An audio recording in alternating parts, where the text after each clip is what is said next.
Good morning, everyone. It's Sal, Stretford Post. How you all doing? And welcome to another episode of Breaking Dawn. I hope you're doing well. I hope you're doing good. Thank you so much for joining me today, guys. Before I start, please don't forget to subscribe to the channel. Please don't forget to smash a like on the video, all that generous stuff. Of course, guys, thank you so much. Guys, it is international break. I know it's difficult. I know people doing boxing watch-alongs. Can you believe it? It's just getting so boring without proper football, isn't it? We got the international break, which is lasting for 2 weeks. It seems like forever. Seems like we've had so many international breaks over this last few weeks, a few months, guys. It's been mad, isn't it, guys? Absolutely. Congratulations to Conor Benn, by the way. Anyway, in regards to his dominant performance, of course, against Eubank Jr. Very, very good performance. I'm not downplaying the boxing, of course I'm not. But yeah, people are doing boxing watch-alongs and stuff like that, And guys, we do need Premier League football back. We do need Champions League football back. We do need it because you know what? It keeps us going, doesn't it? It keeps us motivated and stuff like that, of course, guys. Absolutely, guys. Now, let's get straight into the news in regards to Manchester United, of course, guys. Another bit of transfer news now. A player that has been on the radar for quite a while, a very talented player. He's known around Europe. His name is Nathaniel Brown. Now, Nathaniel Brown is a 22-year-old left-back, left midfielder who currently plays for Frankfurt. He's got a cap for Germany, so very, very talented young player, of course, guys. This player has been mentioned over this last 48 hours in regards to a potential move to Manchester United. Now, what's enticing about this player is that he can play left back, he can play left midfield. Nathaniel Brown is also experienced and has also played international football with Germany. So he is a very, very sought-after, big prospect kind of player, guys. And when you're looking at Mr. Brown, he is also wanted by Arsenal, City, and Real Madrid, are also vying for his signature, guys. The Nuremberg youth player has now established himself as a real talent for the future. And Manchester United are aware of this and are ready to pounce should he become available. Of course, guys, now he's valued about 30 million euros. So it's not going to exactly break the bank. But obviously, when you look at the Arsenals, the Cities, and the Real Madrids, when they're linked to players like Nathaniel Brown, that price tag is going to, extortionate. It's going to extortionate, should I say, further, of course. And 30 million won't do the trick, of course, especially when Man United come calling. You know what happens when Man United come calling. There is always, 10, 20, 30, even 40 million more than the actual asking price, of course, guys. But Nathaniel Brown linked to Man United this morning. Interesting. Need a left wing back, left back. Need a right wing back, right back as well, to be honest with you guys. Absolutely. Now, guys, it is pretty evident that Man United are looking around Europe for the next big thing, the next player to come through the ranks. And Man United are really scouting in France quite intensively. Scouts have been reported all around France at various games around France. And this is very interesting. Very interesting. And one of the players Man United are looking at the moment is Keita Meite. Keita Meite is an 18-year-old centre forward who currently plays for Stade Rennes. He's valued about 8 million. He's got 2 caps for the French under 21, so incredibly talented player. Keita Meite.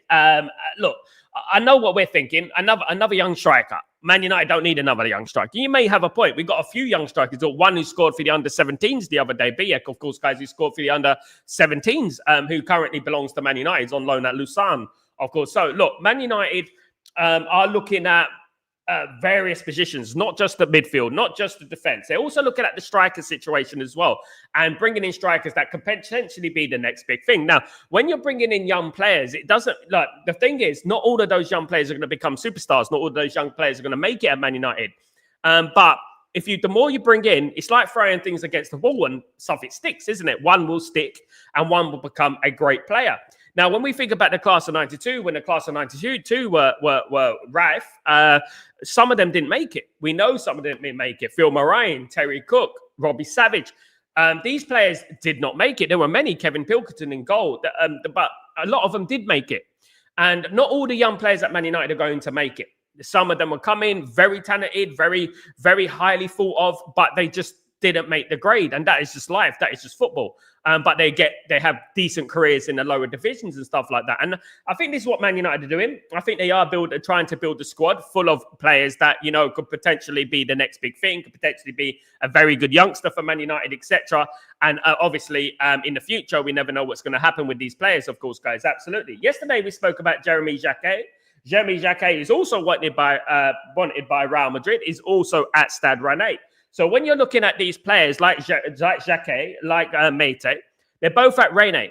So that means Man United are scouting a Stade Rennais. And maybe they're going club by club. Maybe they're going club by club in Europe. And then whatever player they see, oh, he's a decent player. He's a good player. They'll probably go after him and he'll be linked to us next.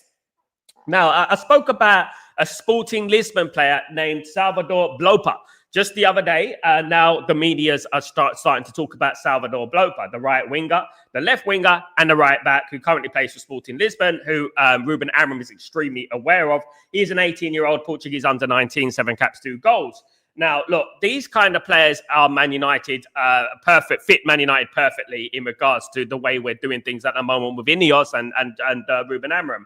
Of course, there are players that can play numerous amounts of positions so that when we got a problem, we can slot in any player at any position. And I think this is a good idea. I think that Man United bringing in players that can play in multiple positions is a very good idea, is a good thing to do, of course, guys. Absolutely. Like Wilfred Singo, who I spoke about just the other day, who currently plays for Galatasaray.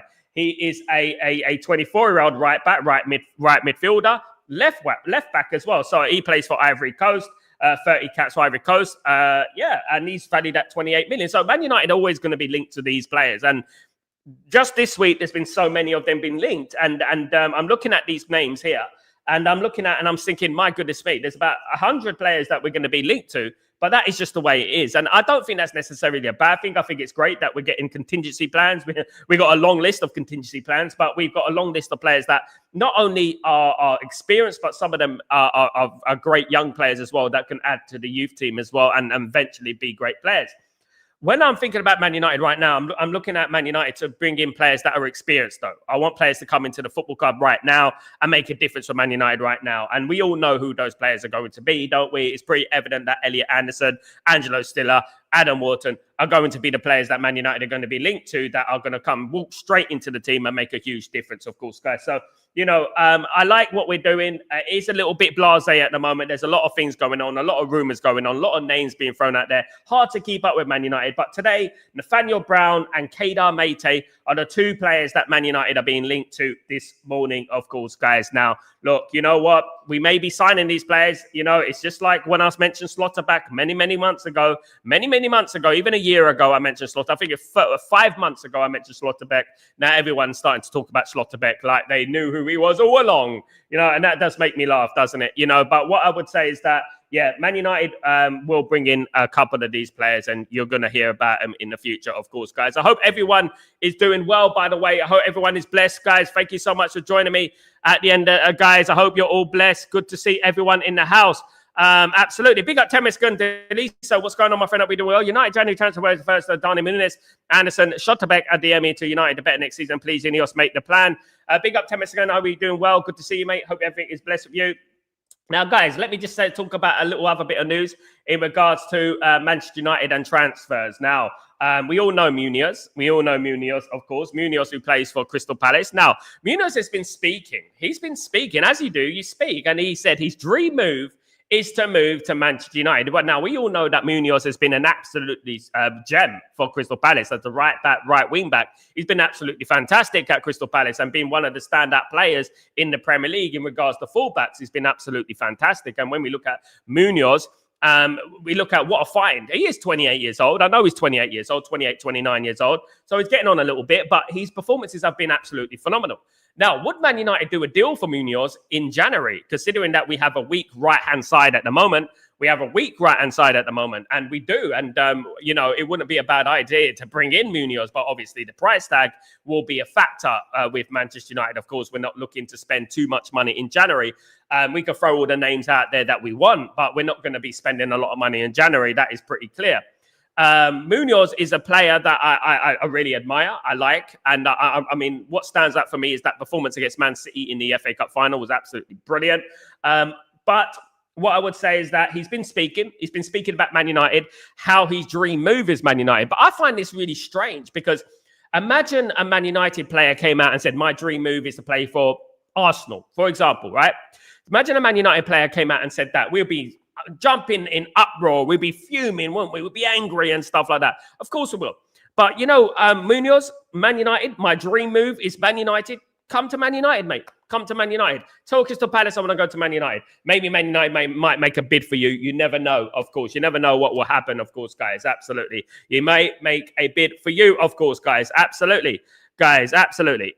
Big up everyone who's joining me today, by the way. Thank you, everyone, guys. Thank you, everyone supporting the channel as well. Big up all bars one. What's going on, my friend? Big up Sal and the community. Big early birds in the house. Thank you so much, you early birds. Good to see you all in the house. Big up everyone. Big up yourself. Hope you're doing blessed, my friends. Absolutely. Big up, my friend. What's going on? First, news are always big up. Don't forget to like the video. Yes, guys, don't forget 50 likes and every single Breaking Dawn, guys. Very important we get to 50 likes. And plus that today, guys, absolutely. Redwood Tower, what's going on, you legend? Hope you're doing well.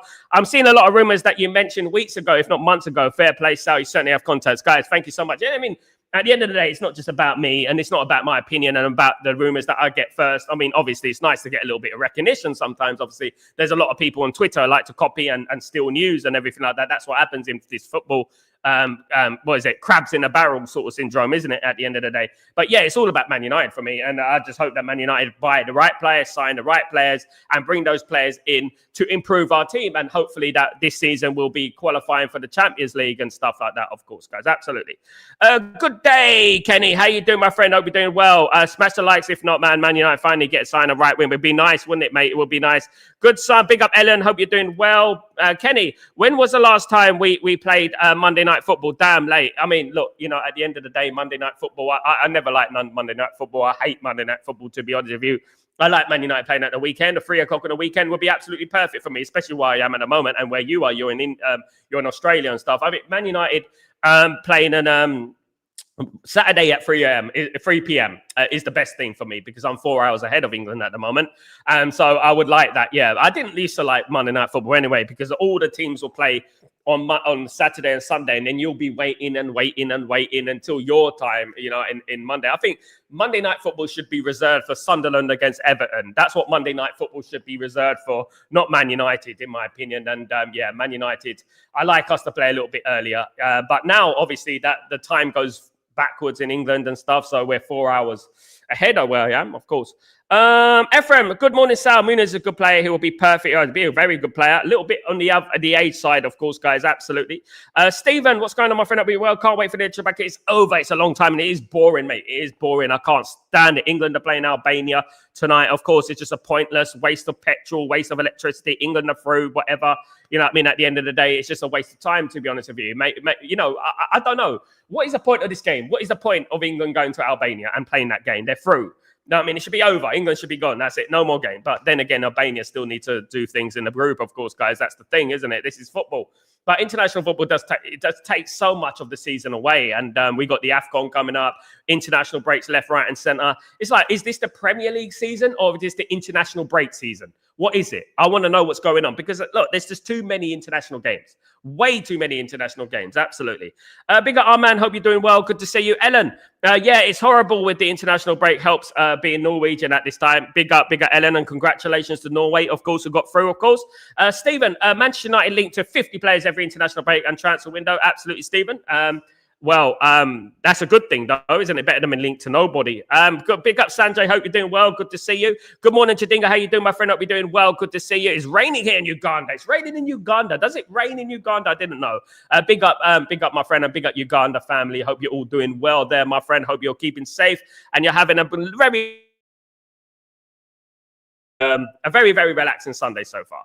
Ellen, snowing here in the north of Norway. I mean, look, guys, at the end of the day, you pay taxes. There's a few things that are guaranteed life, death, taxes, and snowing in Norway. That is life, isn't it, at the end of the day? It does snow in Norway, doesn't it, guys? I haven't seen rain in 2 years. Not one drop of rain in 2 years. Can you believe it? 2 years, 2.5 years now. I haven't seen one drop of rain. Ellen, I don't think we will spend a lot of money and a 28-year-old. I don't think so. But then again, the player is calling out for Man United to make the move. I wouldn't mind. We do need him. I don't know how much he's going to cost, though. It will cost at least 40 million. Chaninga, Sal, Elliot Anderson as a box-to-box, Angelo still out in the defending midfield, I can think of. I mean, I think that would be an absolutely very, very good midfield, Chaninga. It would be absolutely game-changing midfield for Manchester United with Stiller and Anderson in that midfield. That'd be absolutely fantastic. I would love Man United to do that. However, I don't think Man United will do that kind of move in January. I think that kind of move is going to be in the summer. when we're looking at the deals that Man United are going to do in January, it will be the likes of João Gomez, it will be Conor Gallagher, it will be Ruben Neves, it will be these type of players that Man United will be looking at in January, because they probably be the most easiest, cheapest options for Manchester United going forwards, of course, guys. So yeah, look. I mean, I really hope, Chattinga, my friend, that we get some players in January. It would be great. It would be great to solidify our position in the table and make it better and get into that European positions. Of course, guys, absolutely. Ephraim, so if Ineos do not get the players on loan in January, they are making they already threw Ruben Amorim in with the Sharks. I told people at the start of the season that it is a 4 or 5 out of 10 window. They've already thrown Ruben Amorim in with the Sharks, and they have to back him. If they're serious about this football club, if they're serious about Ruben Amorim, they have to back Ruben Amorim. They can't leave the January window and say, oh, we're going to do business in the summer. We're waiting for the summer to do business. That was a lie, because they lied before. And this is why I don't trust them. They've already lied to us a few times already. So the likes of Liverpool, the likes of Chelsea, the likes of Arsenal are going to be doing moves in the January transfer window. We can't fall behind. We need to fight, you know what I mean? And we need to get some players in there who are going to move us up the table. Absolutely. Stephen, it's the FA and EPL and FIFA. They do everything for United lose. It sells stories all over the world when United lose. Yes, Man United lose. Yeah, it does sell stories all over the world. It does when Man United lose. That's pretty evident. It's been going on like that for years and decades. Chattinga, everyone talks about Baleba. He's a good player, but he's not confusing me. Chattinga, look, you know, at the end of the day, the thing I said about Baleba yesterday, Carlos Baleba, is that Manchester United have agreed a deal with Baleba in regards to the player himself and his entourage, which means his agents, etc. Manchester United met up with Baleba's entourage at the end of October, as I spoke about a month before that happened.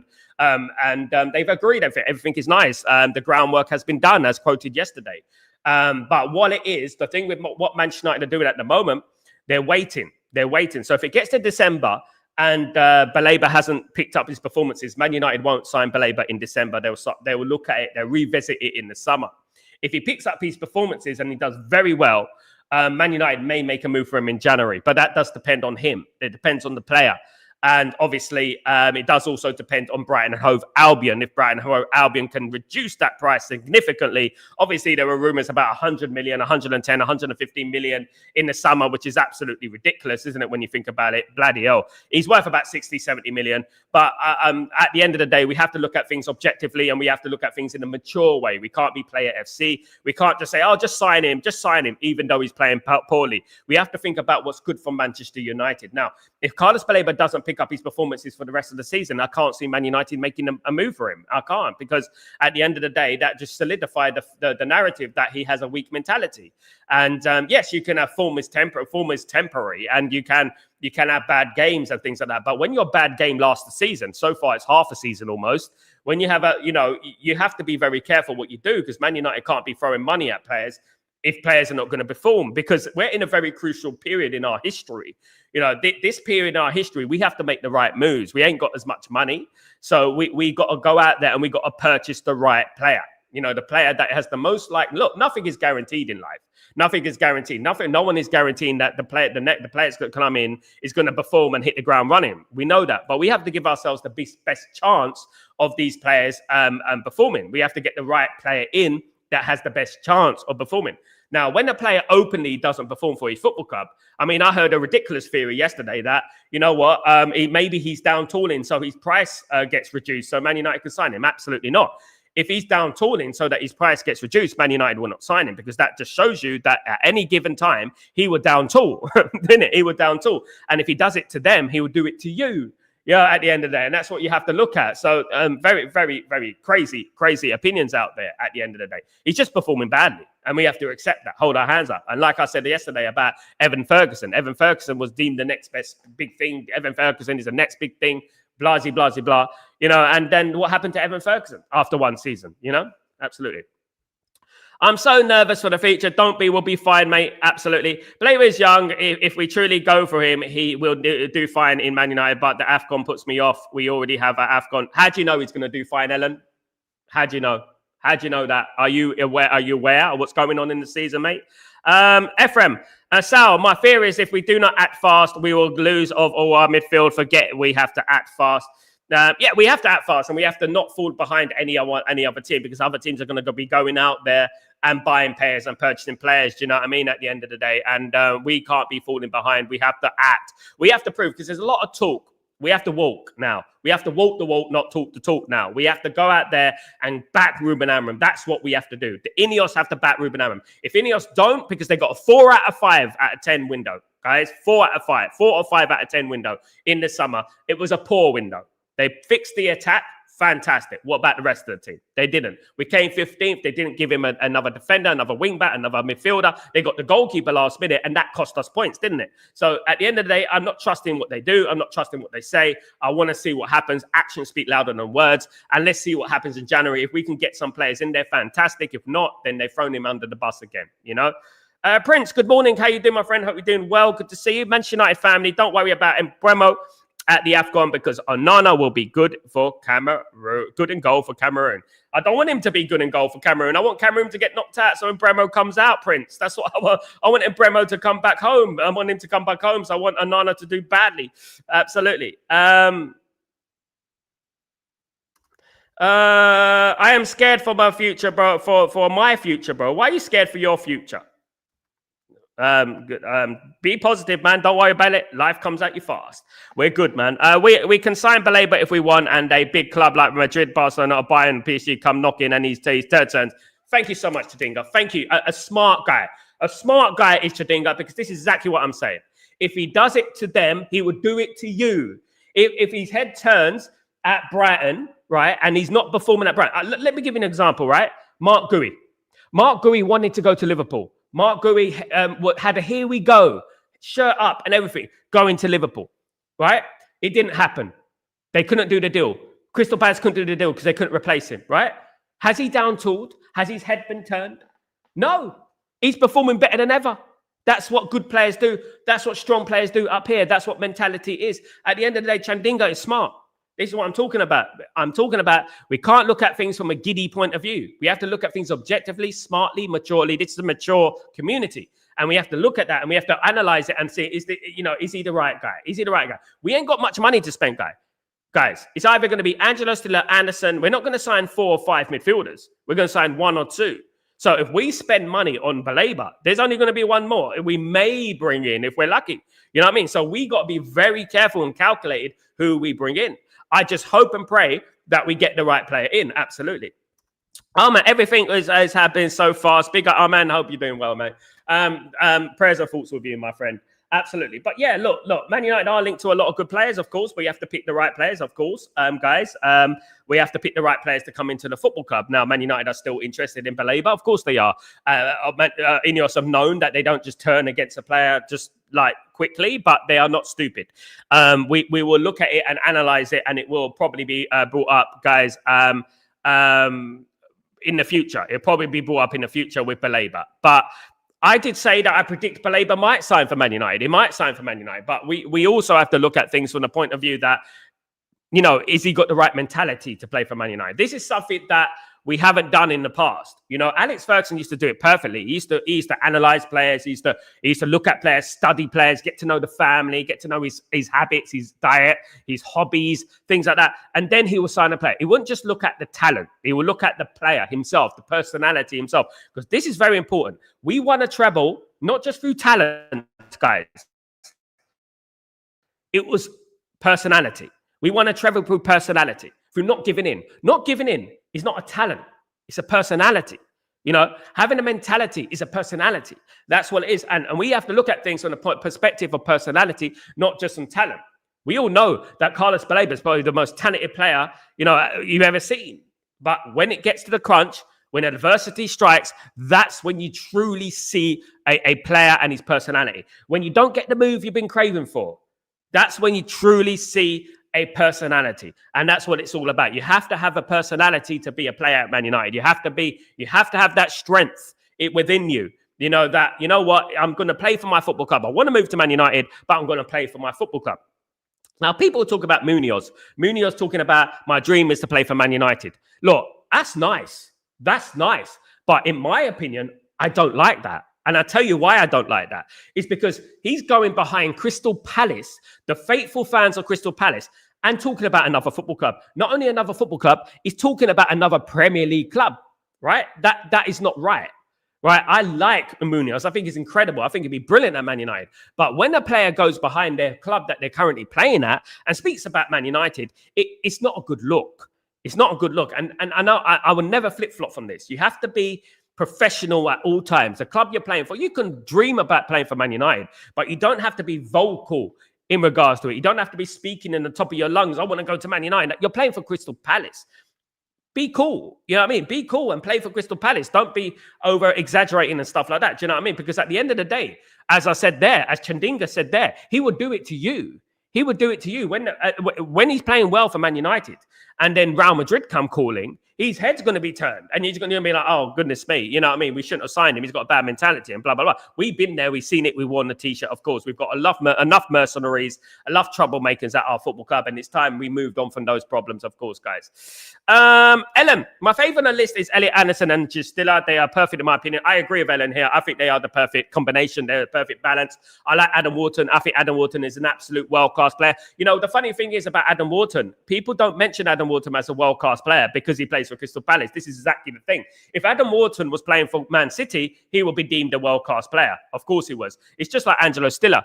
Angelo Stiller and Elliot Anderson. Everyone talks about the midfielders in the world, the Vitinhas of this world, and they're great, fair enough. But these players that we're mentioning are potentially world-class players. Adam Wharton, for me, is the best CDM in the world. I'll be honest, one of the best. And the thing is that we don't mention these players because they play for Crystal Palace. They're not very fashionable and stuff like that. Do you know what I mean? If it was Adam Whartonio, people would be looking at, oh, have you heard that? Seen that new Brazilian player, blah, blah, blah. And just like Elliot Anderson, you know what I mean? If you take out the Elliot and just make his name Anderson, Brazilian international, then people were like, oh my goodness me, what a player he is, blah, blah, blah. Do you know what I mean? Prince. The right talent and the right character is vital for going forward. Absolutely. Character is very important, Ephraim, isn't it, my Prince? And isn't it, Prince? Character is very important. Everything in life is about character. No matter what job you do, it's about character. Characters win leagues, not talent. Talent's only a part of it. Character wins leagues. You know, never giving in. Wins leagues, wins games. Never giving in. Alex Ferguson, remember, never give in. Never give in. That is a personality. Giving up is a personality. That's what it is at the end of the day. That's not a talent. You can deem it a talent to be to not give up. It is a talent in a way, but it's more like a mental thing, more like a personality. You know what I mean? It's a personality thing, a character thing that you don't give in. You never give up. You know, at the end of the day, I've seen some good signs of Man United recently. I've seen some good signs. Even though it's disappointing we drew to Spurs. It's disappointing we drew to Nottingham Forest. But what I've seen with Man United, I've seen character. I've seen comebacks. When in the past, we have lost those games, right? We got 2 points from 2 games. It's not ideal, but we could have had 0 points in 2 games. Do you know what I mean? And that is a good character. We've shown bad character, conceding 2 goals in succession in both games, but we've also shown character to get back into games. And that's Sir Alex Ferguson always said, always get something from the game. Always get something from the game. Try and get something from the game. And that's what's most important. Ellen, but we see for Xerxes that Sesko is injured. My gut says no. I think Mason Mount get more time. Absolutely, guys. More time. And Cunha and Bremer on top.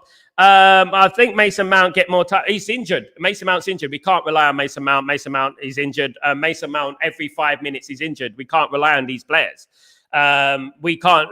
It's pretty evident that Ruben Amorim doesn't rate Xerxes. He doesn't. He doesn't rate him. And every time Xerxes come on the pitch, he hasn't exactly set the world alight. Very slow and sluggish. Looks unfit. You know, and that's wrong. You should at least be ready and be fit. You know, you don't just throw him into the deep end. This is why Man United needs signings. Man United needs signings because these players are not the one. Mason Mount's a good player, but we can't rely on Mason Mount every time, every month or so. He's injured. You know, he's injured again. You know, this is why he didn't play the last games, you know, because he's been injured. We can't rely on this. We're not bloody emergent. We're not accident and emergency FC. We're Manchester United FC at the end of the day. And we have to have players that are going to be ready 90% of the time, if not more. Do you know what I mean?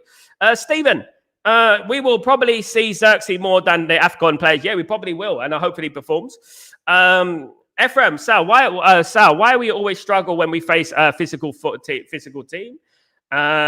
Because we're not physical. We got to be physical as well. We got to be determined as well. And that's what it is. Chaninga, we can cite more goal without Casemiro. He is good, but helping us in a defensive midfield without him, we could have been bottom 10. The problem is that is Bruno Fernandes. Bruno Fernandes in that midfield is a problem, and people are not looking at this. People are looking at Bruno. Oh, Bruno's capable of these magic moments and things like that. Bruno's this, Bruno's that. People ignore the fact that Bruno's ill-disciplined in his position and he goes all around the pitch. And people do not see the amount of running that Casemiro has to do, and Ugarte to that extent, has to do when Bruno's on the pitch. They have to cover him all the time. They have to cover him. And for a guy like Casemiro on the other side of 30, it's going to be a bit difficult, isn't it, at the end of the day? And I commend Casemiro for the way he's been performing this season, you know, because he has to cover for Bruno. Bruno does run into dark alleys and get bumped into players. And, you know, he's on the road to nowhere sometimes. He's the reason we drew the game against Tottenham, because he run into a bunch of players when he should just pass the ball. You know, and we got to get away from this. And look, you know, I think that Casemiro has done absolutely phenomenal this season so far, guys. Absolutely. Stephen, do you think the United need a backup striker in the summer? I think we have. I think we have one. I think we have Musa. I think we have JJ Gabriel. I think we have Cheetah. I think those players are going to come good, in my opinion. Hopefully they do. I think what Man United need, they need an experienced striker, someone who could come into the team and make a difference, score goals. You know, like an even Tony. Do you know what I mean? Someone like that, or a Mitrovic, someone like that. I've always said this at the beginning of the season. Before the season started, I thought Man United needed this type of player, this type of experienced player that can come on, that can make a difference. Do you know what I mean? I think it would be a good idea. Definitely, Stephen. Absolutely. I think if we're going to get a backup striker, I think like a Mitrovic, an even Tony, something like that of that ilk would do good for Man United. I really do think that. I think that would be good for Man United, because a player that is experienced, we need, you know.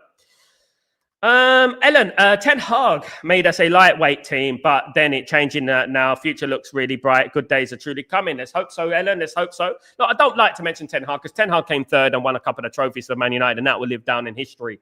You know, at the end of the day, he done well, in my opinion, and circumstances weren't good on Ten Hag. Yeah, he signed some duds. That's true. He did sign some duds. He made a wrong decision in regards to David De Gea, bringing in Onana, of course. But he made some good decisions as well. He brought in, of course, Licha Martinez. Of course, he's a fantastic player as well. He brought in De Ligt, who's a very good player as well, you know. And, yeah, look, you know, what I would say is that I don't like to talk about what's past.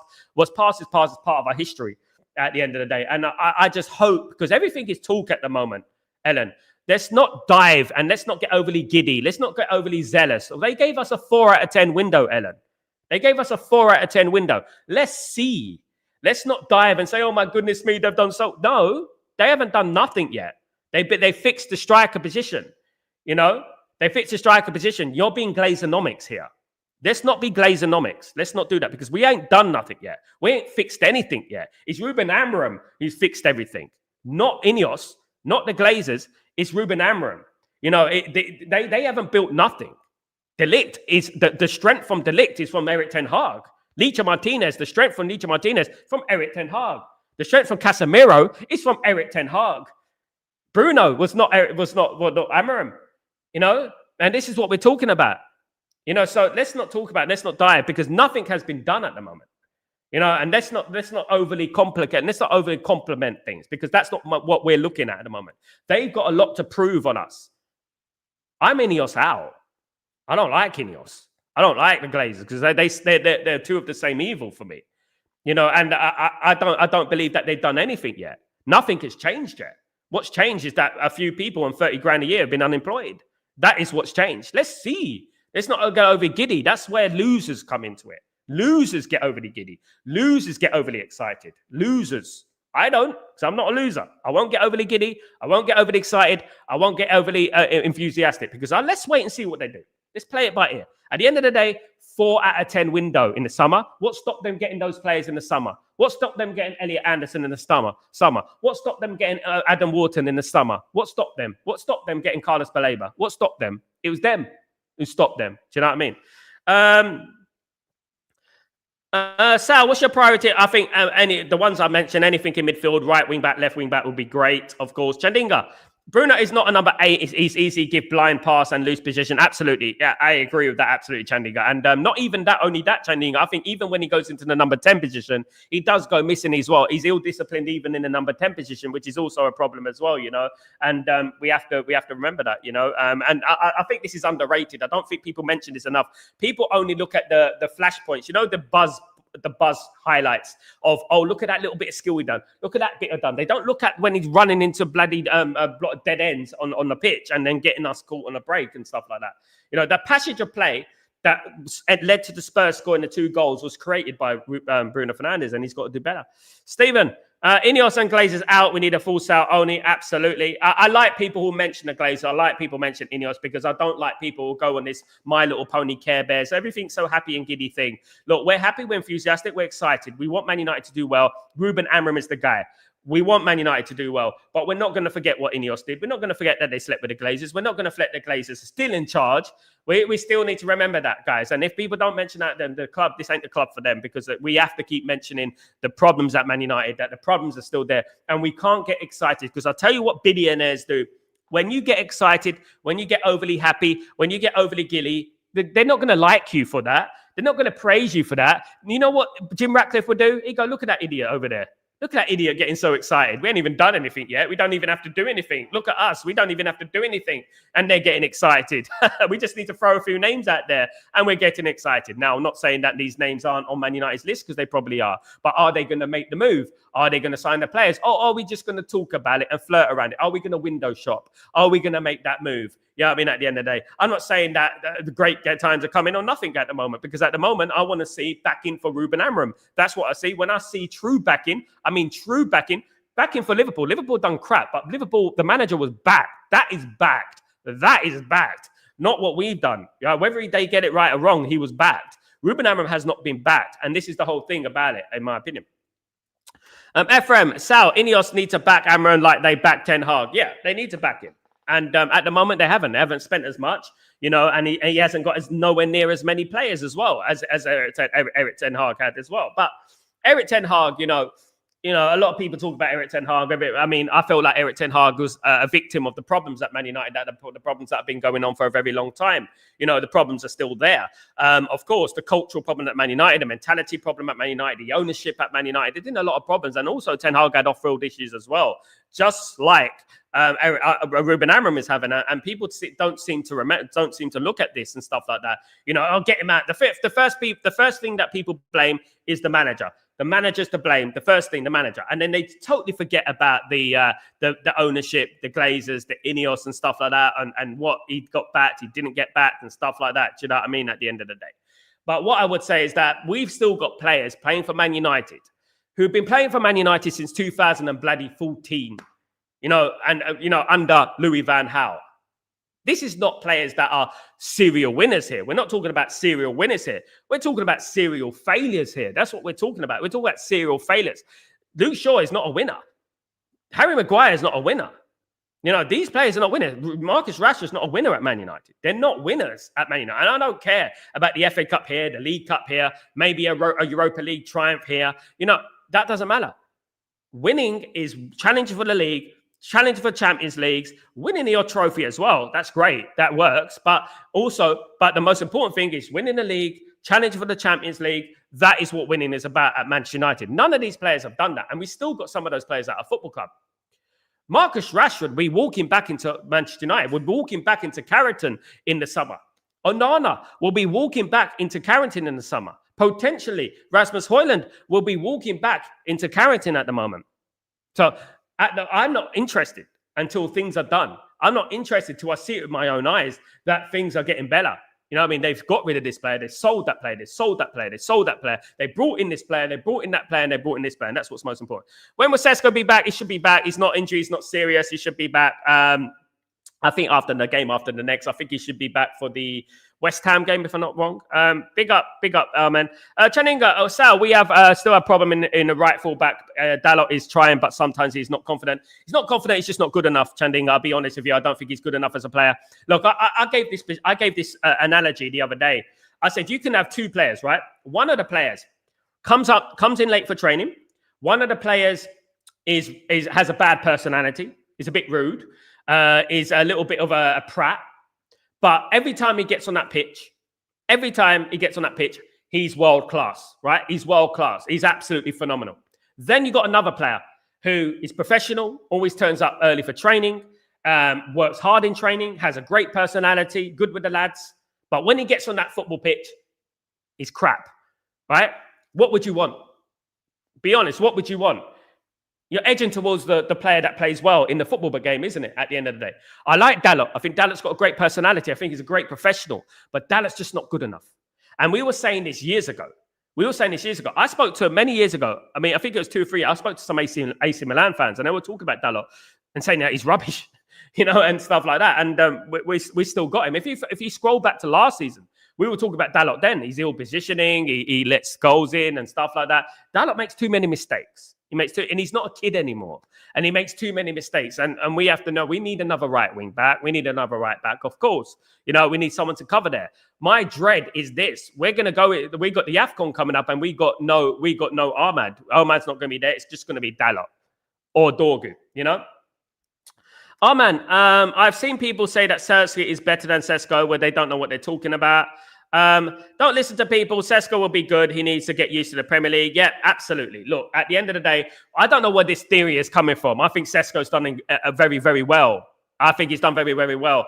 We beat Chelsea because of Sesko. Let's not forget that. Did you see that assist against Brighton? Why are people not looking at these things? Why are they looking at some of the things that he's done?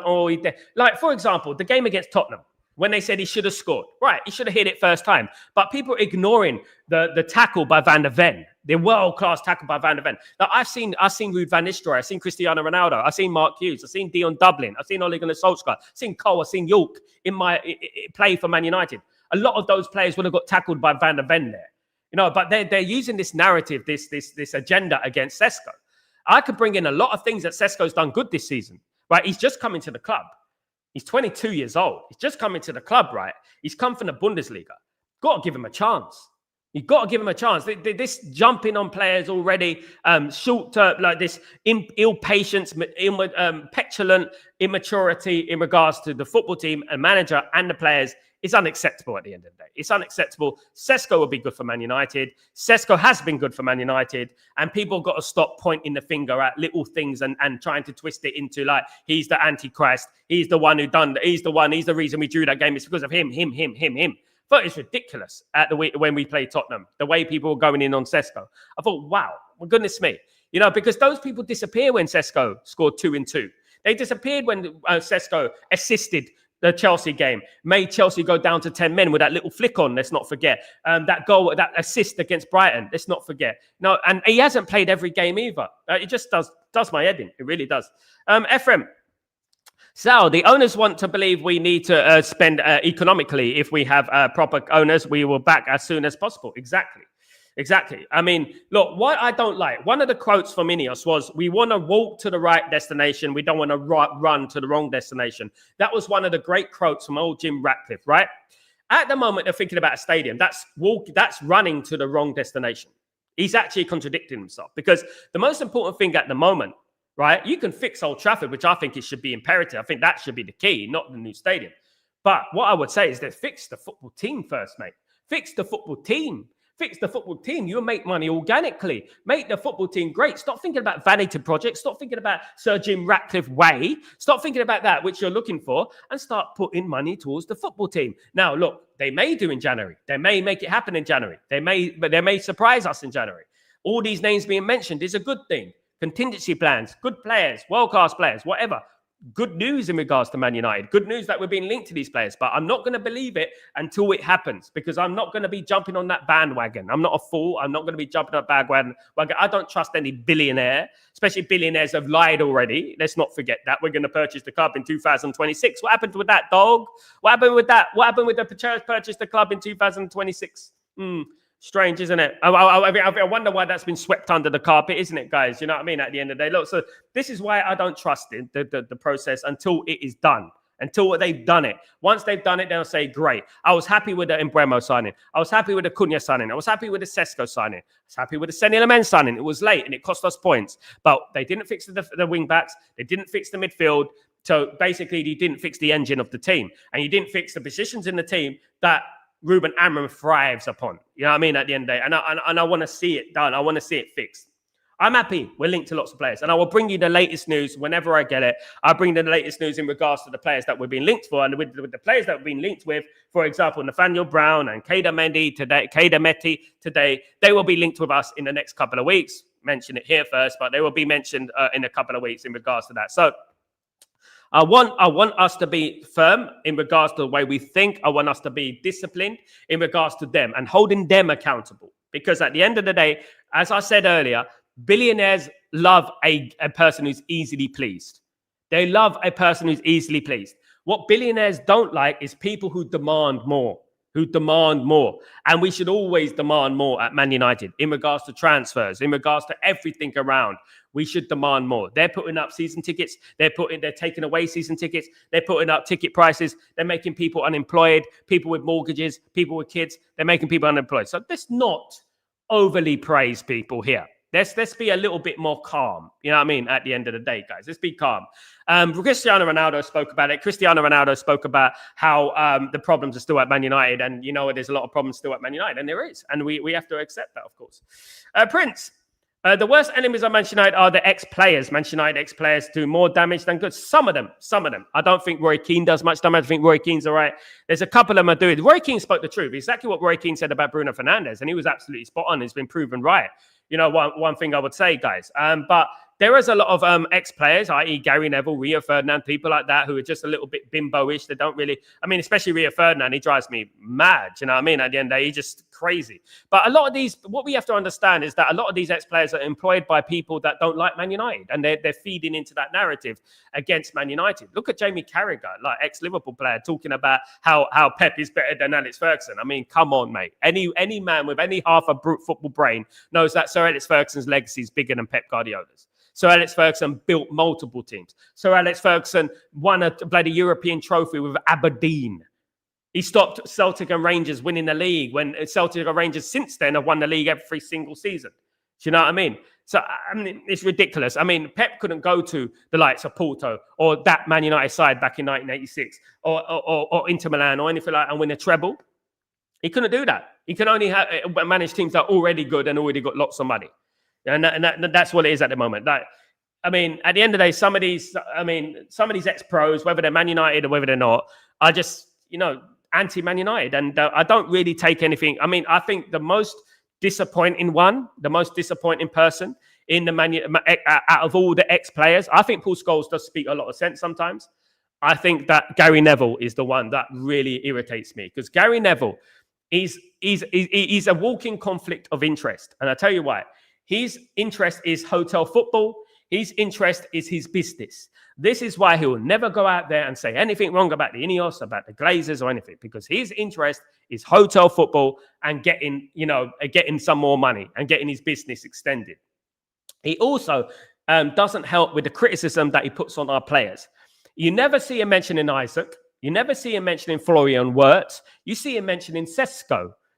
Players of that. You see him putting pressure on our players. He's supposed to be a Man United fan.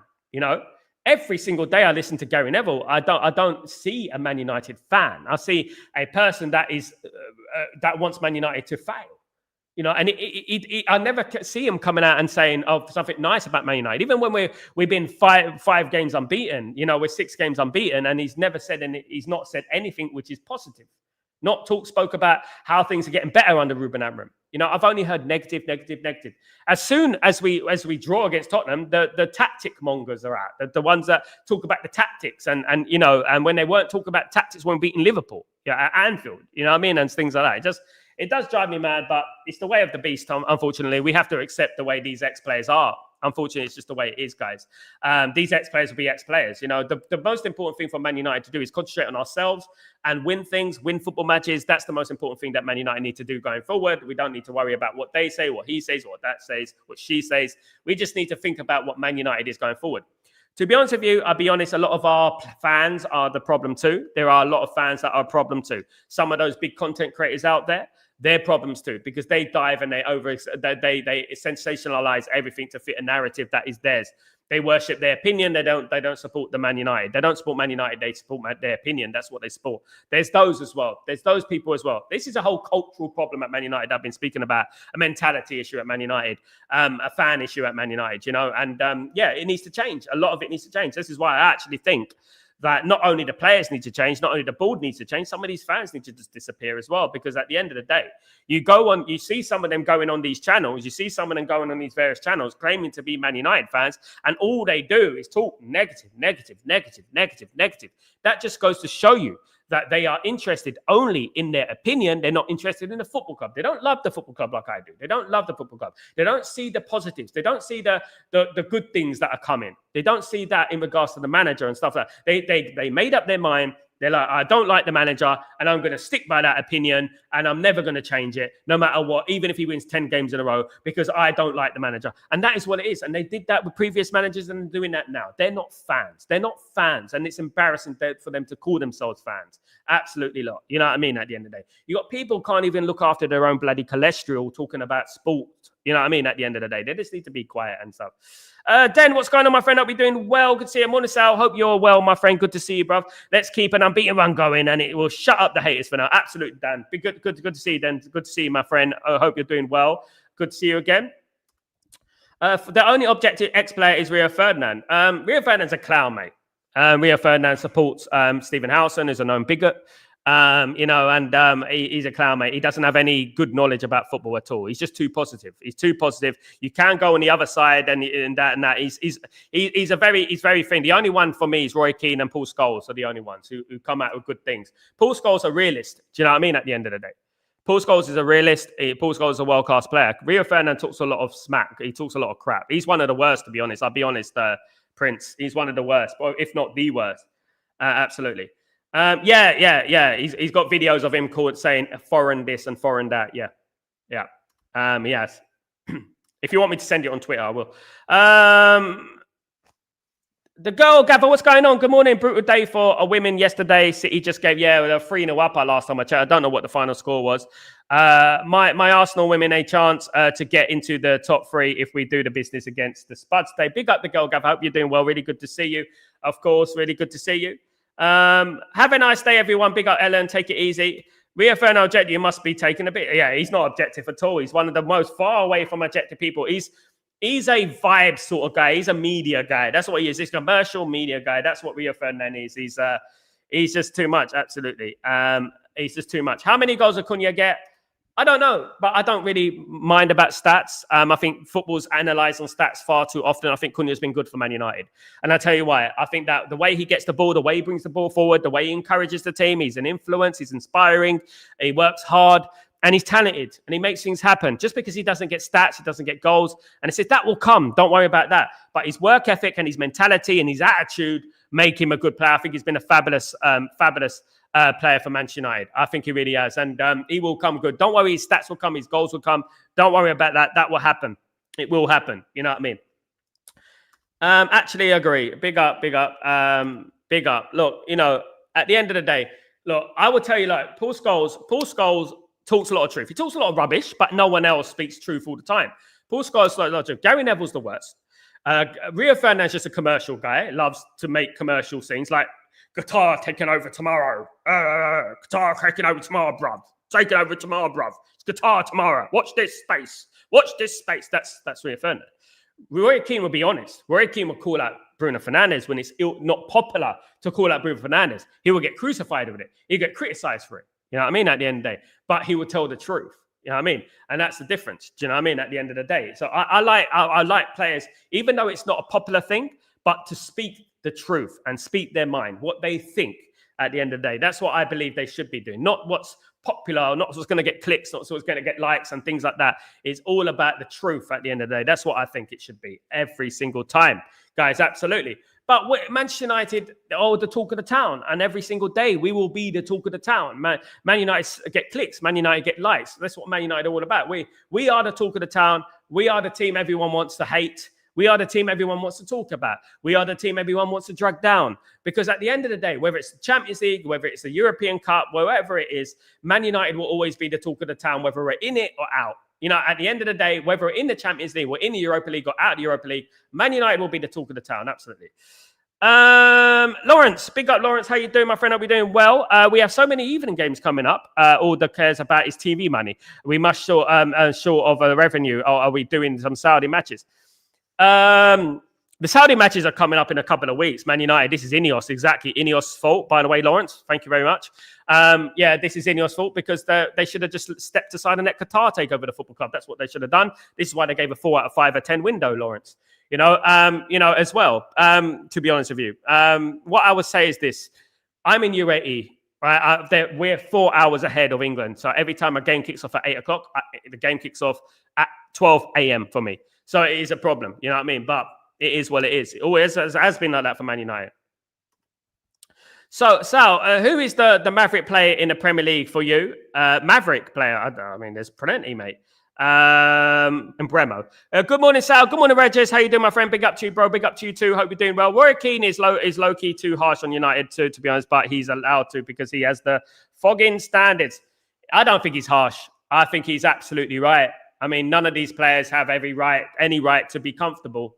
I think that none of these, we're talking about Manchester United here, and no disrespect to Arsenal, but Manchester United dominated football for 20 years because of people like Roy Keane. You know, Roy Keane on the football pitch. He was known as the manager on the football pitch, and it was absolutely fantastic. You know what I mean? At the end of the day, and he guaranteed standards.